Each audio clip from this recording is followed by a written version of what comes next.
Hi, I'm Sherrill Sutherland. I'm a producer for the Decibel, and today I'm filling in for Manika. You don't have to know about ballet to know that Siphe November is one of the most talented dancers of a generation. He has the wow factor. He's got a cool Instagram, he's doing fashion shoots, and when you watch him on stage, you can't help but be drawn in. It's something about how he's perfectly doing classical ballet, but with emotion and a style that I personally haven't seen before. And then for me, there's this pride. To see Siphe November become only the second Black principal dancer in the National Ballet of Canada's 70-year history, that's big. He's an important figure in a world that has, for a long time, been very white. But the ballet world is changing. I don't think the art form is out of touch. It wouldn't have survived over 300 years if it was out of touch, right? So I think the people who are responsible, who are in charge, maybe they're a little out of touch. Siphe November will tell us about his incredible journey into the ballet world, his new role as Prince Siegfried in the National Ballet's latest production of Swan Lake, and why he thinks ballet matters today. You're listening to The Decibel from the Globe and Mail.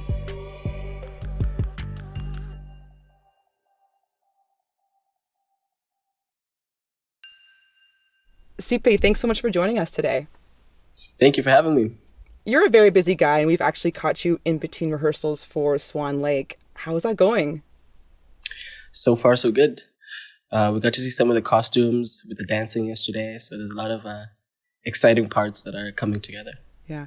I want to get into Swan Lake a little bit later in the interview, but I kind of want to talk to you a little bit about some more broader ideas about ballet, because I see you as a dancer. You're kind of like this modern dancer that I like to watch on Instagram, that kind of thing. What is it about ballet that speaks to you? What do you like about it? There's so many components, so many things I love about it. I think the discipline is one thing that I do really enjoy. The pursuit of perfection. Well, for me, some people don't understand that it doesn't exist, but knowing that it doesn't really exist makes the journey to try and get there more enjoyable, I find, for me. But I think it's within that finding and like almost like an emotional perfect is really exciting. That feeling where like someone's like, that was perfect, even though they know it wasn't, but there's something about it that speaks to perfection, and that's where the magic is. And just also the opportunity to represent a different person in it, I think really excites me. It keeps me going in that direction, because, I could have done any other style or any other form of dance, but I think the pursuit of representing and hopefully excelling along the way really keeps me motivated. I want to take a step back here, because, what we do here at the Decibel, it's a daily news podcast, and not everyone will know about your journey. And your journey is quite incredible into the world of ballet, because before you became a classical ballet dancer, you were a kid from a small town in South Africa. I read that you were known as the dancer, quote unquote, of your town. Yeah, back in the day. But you were, as you described, a street dancer. Like, you weren't doing ballet. Can you just walk me through how you made that leap into the ballet world? Absolutely. I mean, where I come from, I would say, to be honest, the whole continent of Africa is just filled with dance. And, dance is social, and so I don't think you could live in a society like in South Africa and not dance. I think it's impossible. So I think that was just my upbringing. Me and my brothers happened to be, kind of okay at it. People enjoyed watching us more and more.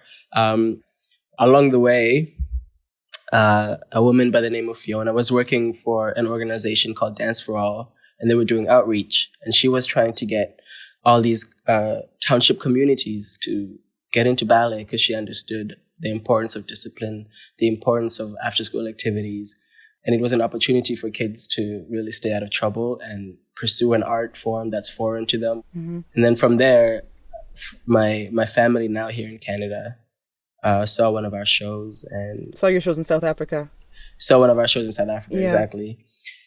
And when they came back to Canada, they were, as they say, they just couldn't get me out of their heads after watching the shows. And so they reached out and wanted me, or they asked me in which ways they could help me, whether that's, going to a better dance school or going just to a better academic school. Mm-hmm. They just wanted to find a way to help me.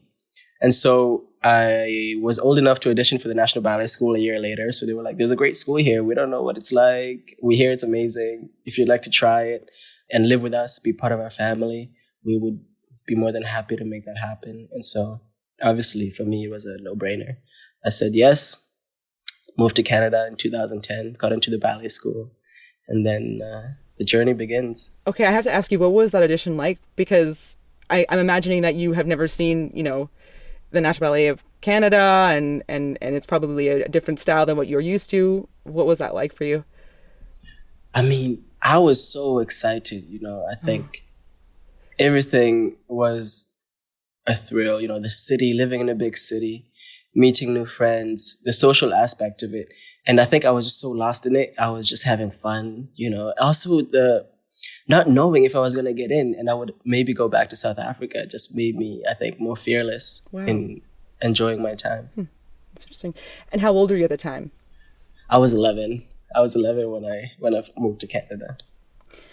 I want to talk to you about where you're at today, because just last year you were promoted to principal dancer, which is the highest rank of dancer you can be in a company. And so first off, congratulations. Thank you so much. And you're also the National Ballet of Canada's youngest principal dancer, and you're also the only second Black principal dancer in the company's 70-year history. I just want to ask you, what is it like for you kind of having this very senior role and at the same time representing, Blackness in a world that is, let's be honest, pretty white? Mm-hmm, mm-hmm.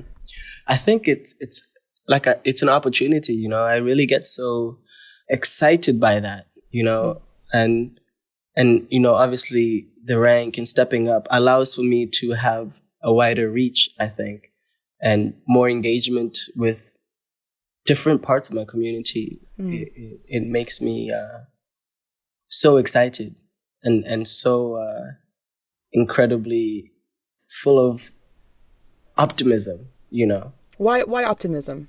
Because I never really imagined it for me. And so I think that being able to show, I can only imagine when I was younger, if I could just see it, and having not seen it and achieved it keeps me optimistic. I think that was one of the biggest things, right? Because even with dancers, where you don't know if you don't see, right?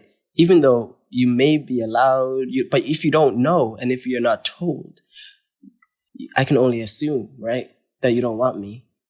And so I think that was the biggest shift, was that we opened up the conversation to everybody and we opened the book for all to see, rather than, just in our own little world.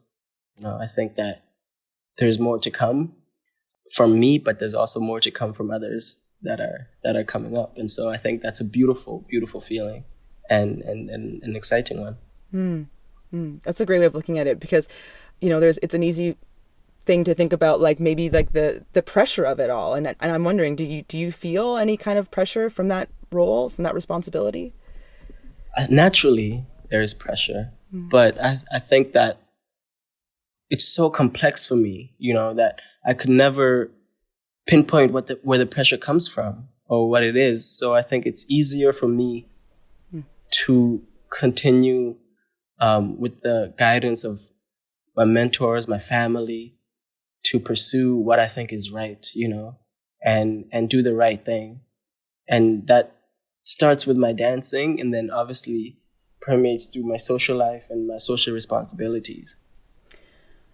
What was it like for you, as a South African kid coming to the National Ballet? I know we talked about this, about the excitement, but, as a young Black kid coming into that. And I mean, like? The school, when I joined, I think also was one of the first times I had seen so many kids from all over the world. One of my best friend, Ryan, is, half Jamaican, half Russian, I had, a couple of kids from Brazil who are blacker than me. I'm like, how are you blacker than me from Brazil? So this is the world, this is where I was coming from, right? And so it was, in a way, really refreshing. And there was this shared passion for what we did.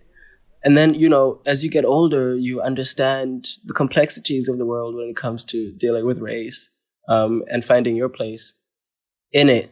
And I think for me, that was highlighted for the first time when I joined, in a professional sense. I'm from South Africa. You are faced with racism every day. I get on a plane to South Africa and I'm like, oh yeah, I'm going to South Africa. You can feel it in the air, right?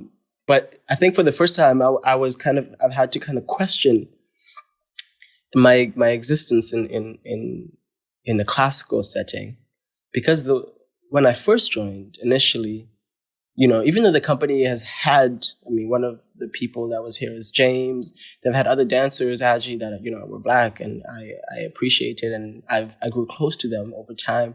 But when I joined, when it was just me for the first time, I was kind of like, oh, okay.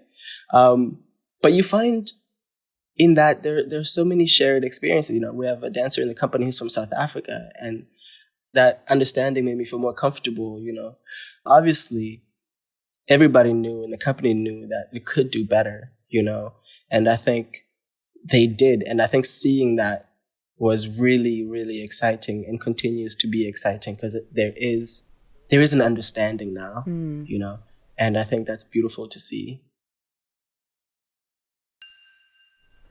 So let's talk about this latest production you're performing in, which is Swan Lake. It was supposed to debut 2 years ago, but then COVID happened. How does it feel to be back in the studio rehearsing for this production? Oh man, it's so exciting. It's really all hands on deck from every department in the company, which, we don't really get to experience very often. It's really exciting to see the whole company come together in its full force. Were you involved at all with this production before this whole shutdown happened 2 years ago? I was. So it was only my third year in the company. So I was doing a lot of the core work at the time. So I, was kind of helping create a lot of the dancing and some of the costuming and things like that. And now coming back, I'm not doing the core work. So I've had to learn the principal roles that I'm doing. So it's kind of been nice because I got to help build it. And then now hopefully, if I do a good enough job, help it shine. Yeah, what a progression, right? 2 years on, you were doing, all the stuff behind the scenes and also working with the core. And then now you're going to be the principal. Absolutely. It's crazy. It's crazy to think about. I also wanted to ask you, what was it like for you being in lockdown in general? Because as a performer, I can imagine that must be very difficult, getting the stage taken away from you. It was, it was okay. It wasn't easy. But I think it also, I looked at it, I was lucky it happened at that point in my career, because I can only imagine if I was, in my prime or even in my last few years as a professional, I think it would have really felt different. But I think for me, I looked at it with optimism, that when we come out, I can only get better. It was almost a time to just prepare for the future. I'm really digging your optimism in this interview. You're actually giving me some positive vibes, so that's good. Am I giving you positive vibes? That's you are. Because in the studios, everyone's like, you're so Nick. No, I'm just kidding. So this production of Swan Lake, it's a reimagined version of the classical ballet, and it's directed by, of course, Canada's most famous ballerina, Karen Kane. There's a lot of, hoopla around this starting June 10th. How does this version modernize the story of Swan Lake? There's a human element, I would say, I think, with this version. Even in the first act, you see how the core, the guests of the ball, dance with each other. People have little moments where they can create their own kind of relationship, and it's kind of ambiguous as to what it is. It's not so straightforward all the time as far as like, you're a man, you're a woman, do this, do that. But there's a lot of integrated partnering, so men and women, men and men, which really allows for it to feel like a conversation. And so they're really beautiful. Even choreographically, there are elements of the work that are more modern, and I think, I mean, it's still very, very classical, but I think it has a life, I would say. It's interesting that you say that because, when we talk about classical ballet and as its prestigious art form, it has a rich history. And, some may argue that it's, we've talked about diversity. There's also, gender representation. And you talked about some of these man-on-man pairings. But, there's also these heteronormative storylines. And there's also been issues with racial stereotypes in some ballets. Do you think that classical ballet is out of touch in a way? I don't think the art form is out of touch. It wouldn't have survived over 300 years if it was out of touch, right? So I think the people who are responsible, who are in charge, maybe they are a little out of touch, but I don't think the art form itself is out of touch. So where will you take it?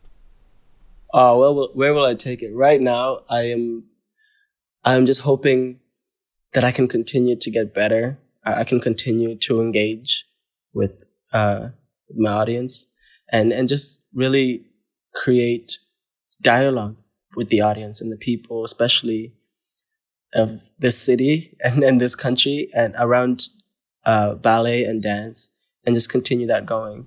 And that's where I'm at right now.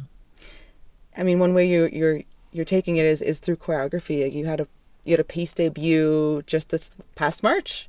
On solid ground. Yes. What are the stories that you're trying to tell through your choreography? Like, what are you trying to tell that kind of pushes the narrative into the future?